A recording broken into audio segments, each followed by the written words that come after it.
Heinrich. Thank you all for being here. Director General, can you talk a little bit about the role of electrification and particularly heat pumps in eliminating Europe's overdependence on Russian fossil gas? Yes, thank you. Electrification in general and the deployment of heat pumps is an important part of becoming independent from Russian gas, Russian fossil supplies, but it's also an important part of the overall energy transition.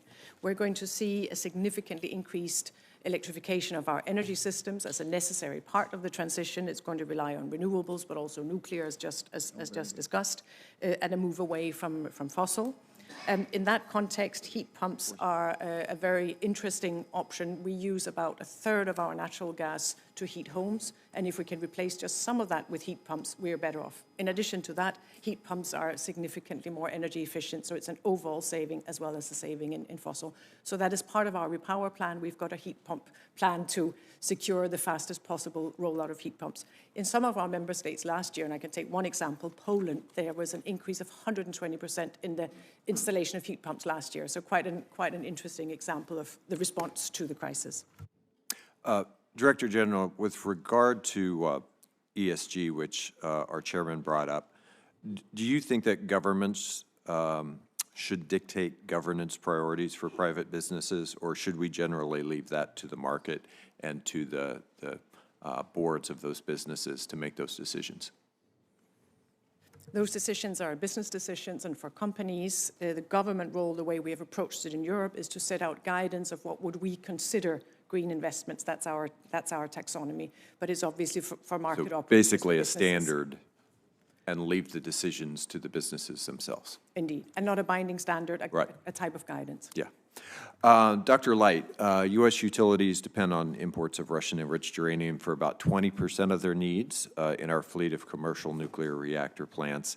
That enriched uranium, as we heard from the ranking member, comes from Rosatom, which was exposed, as he mentioned, in the press recently as providing materials and other support to Russia's war effort in Ukraine.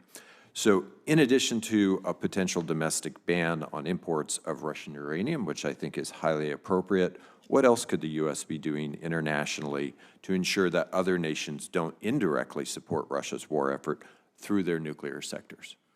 Thanks for the question, Senator. So there's a number of things here.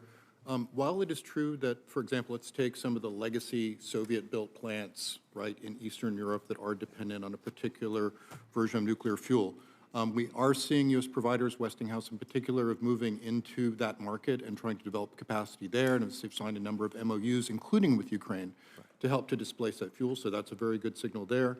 Number two, my office has been working with State Department, with Commerce, with others, to really increase U.S. competitiveness on the market on nuclear power, and not just on the fuel side, but also on power generation itself.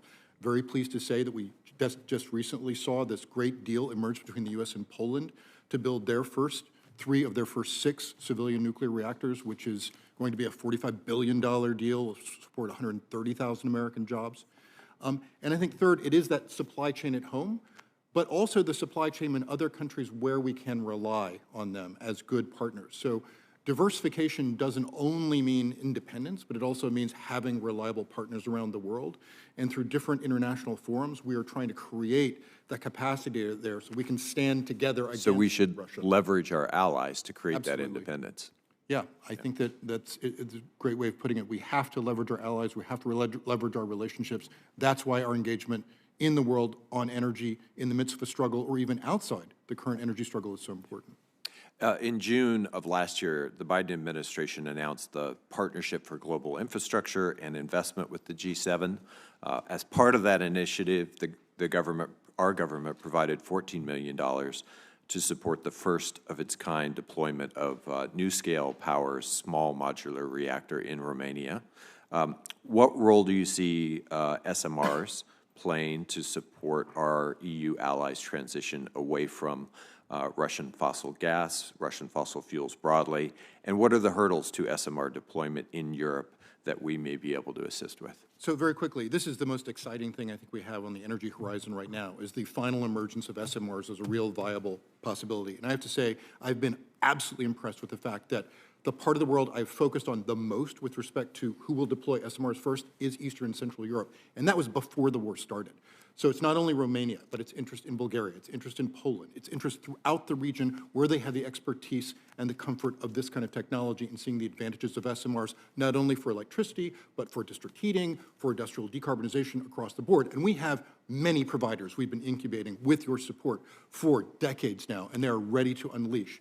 I think we've got to work with these countries on the regulatory side, making sure that they're ready for the import of this technology and even becoming regional hubs. And we have various programs throughout, again, many different international platforms that we've been working on with our partners at State and Commerce and others to help to create that groundwork so countries can accelerate their import of that technology as these become available. It's incredibly exciting.